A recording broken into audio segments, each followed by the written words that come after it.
Hi, welcome to my channel. Thanks for stopping by. Today I'm going to show you how I decided to decorate my Dollar Tree little village houses and do a complete makeover on them, just like what I did last year with my Dollar Tree little village houses then. If you like this video, I'd really appreciate it if you give me a thumbs up, subscribe, and hit the bell so you'll be notified the next time I upload a video. Now let's get going. To begin with, we have this really cute cobblestone church that they had, and I'm just going to take this tag off. And these, like I said, are just one of these little plastic little village houses, in this case church, from Dollar Tree. And I'm going to use some of this apple barrel white paint from Walmart.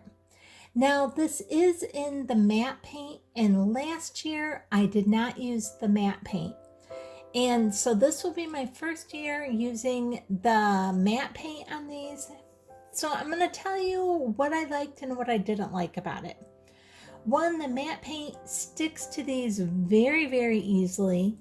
And so it was really nice to paint with this. You can see it just held really good, where the non-matte paint kind of smooths and glosses over it a little bit more. But I actually think I prefer the non-matte paint better, because the matte paint, it's kind of like your chalk paint, and it dries really quick, and it almost gets, how do you want to say it, almost like a hard kind of crusty feel to it if you're not going super fast with it. So for me, I think I prefer, now that I've done a year with the matte paint and a year without the matte paint, I actually think I prefer without the matte paint better, but both work just fine. So whatever you have, you can do it with either. So it's really your preference. I know some people absolutely love chalk paint, love matte paint, and that's fine. You can use it and it adheres really, really well. I think I just prefer the non-matte paint for this, and I'll probably do that next year. So, and I did do a little bit with the non-matte paint on this, but I'll show you that in a minute. Now, as you can see here, I am just using a small flat brush, and I'm making sure that I get real good in between all these little like cobblestones or like little brick part that they have, so it's very textured. So if you just go quickly over the top of it, you will hit the top of the little bricks, but you won't get down into all the cracks and crevices. So if you like that look, this is great for doing that. If you want the whole thing to look white like what I did, you'll want to make sure that you really get your brush down in there.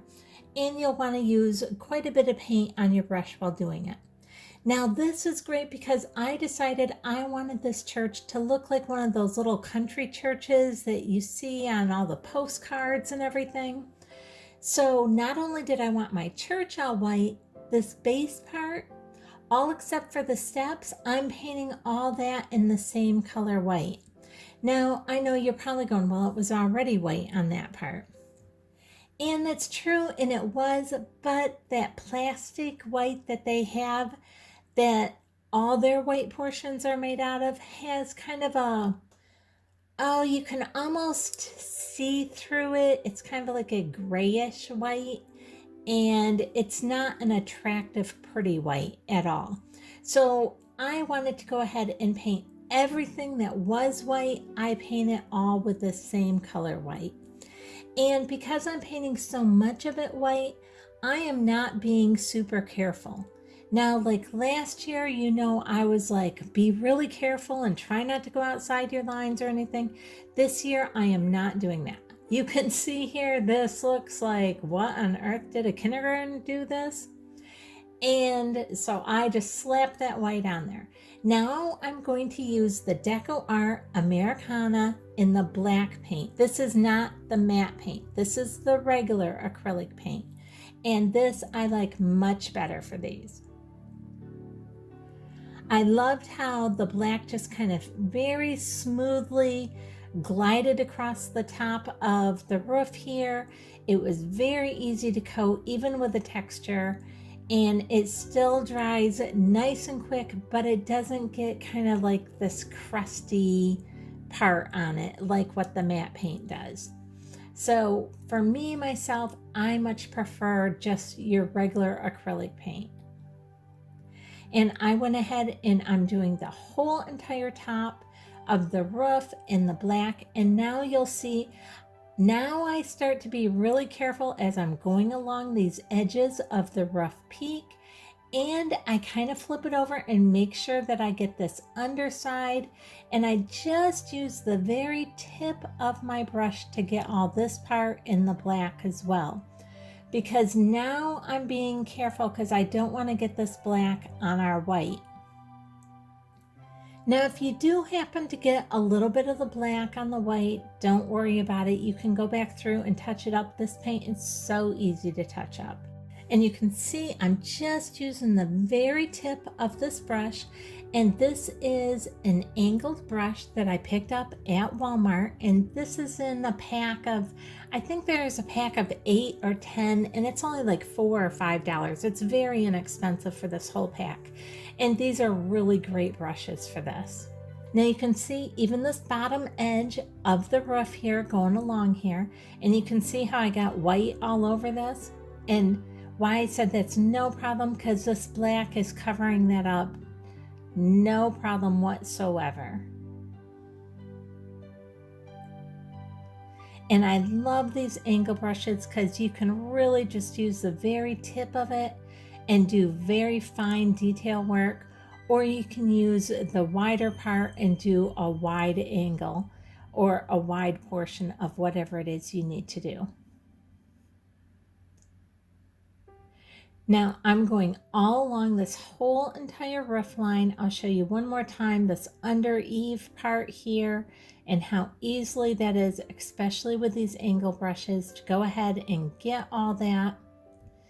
And then I'm also going to do in the black this whole roof part up here on the bell tower. And I'll go ahead and show you that real quick. Now, I love these little villages. I just think they're so cute. I have little shelves in my kitchen that are on like each side of my kitchen sink that go up on each side of my window. And these little houses just fit perfect up on those shelves for me. And now you can see I'm just painting this whole part of the bell tower where they also had the roof part. And I'll do that very top of the bell tower roof part as well. And now on this part, again, I'm just using the very edge of my brush. See how the brush is angled here? And how I'm just using those very edge of the bristles. Not even the whole brush on here. This is just perfect for doing this detailed type of work. Now, if you don't have a brush like this, I would just recommend using your smallest brush to do this. And you want a brush that has at least a medium firmness to it. You don't want a brush that is really soft because they're going to be harder to control. These are just, it's a fun project to do, and it's so fun to set these around. And these are really neat too, like if you have kids and you want something fun to do with them, all the kids can have their own little village house and paint them however they want them. So this is just a really fun project. It's fun to do for yourself. It's also fun to do with kids, and it's inexpensive as these houses are only $1 a piece. And here again, you can see I'm doing the tops of all the windows just with the very edge of my paintbrush. Now, I wanted to show you this part because I wanted to show you how easy it is to fix your mistakes. I got a little wild with the black paint here. I thought I was going to love this black paint around the top of this doorway. And then I thought, oh, well, that looks nice. How about if I do the whole doorway? And so you're going to see me do this whole doorway. And then up above this doorway, there's this little round window. And so then I thought, oh, well, I'll paint around that window black as well. And I went a little bit crazy with this black paint. So I wanted you to be able to see how easy it is to fix mistakes. You can see how it is with this black door and how that little round window kind of got painted. And yeah, my church was looking like a hot mess. And so I decided, okay, this isn't working for me. So I just went ahead and decided to use some of my white paint and paint right over the top of that black. And we are just going to start that all over again. Now, if you guys have watched my videos, you know I like projects that are very forgiving. So if you make a mistake, you don't like what you did, you can just go ahead, fix it, go right on and still make your thing look beautiful. Now here I'm using this Master's Touch in the yellow, and this is in the medium yellow. You can get these, I know, at Amazon, or you can buy these, I know, individually at Hobby Lobby. But you don't have to use this particular color paint. It's whatever you like. You use whatever works best for your decor or what you like. Now here you can see I'm just going back through and I'm fixing this all up where I made the mistake and I don't like it. And I just wanted you to see how easy that is to do. And I go ahead and I do this around all the windows where the white is all over the windows. I fix that up as well. And I also go ahead and add some red on all the little round dot parts of this window up above here, just to make it look a little bit more like as if it's a stained glass window. And you can kind of see how that one turned out. And here's that red that I used on that. This is the Permanent Red by Master's Touch. And I love this red. I use this red quite a bit. Now here is all my houses that I did this year. These are all 2020 houses from Dollar Tree. Now here are the houses from Dollar Tree before I painted them. And here's a close-up of the other ones after I painted them. Now on the greenhouse, you can see I changed the color green on that, and I did a lot on that one. I just prefer a little bit darker colors. Now here I am showing you my houses from last year as well as the ones from this year. Now I didn't show you all the little bits and pieces that I also painted, but this kind of gives you an overview. So I hope you've enjoyed this video. If you did, I'd really appreciate it if you give me a thumbs up, subscribe, and hit the bell so you'll be notified the next time I upload a video. Thanks so much for watching.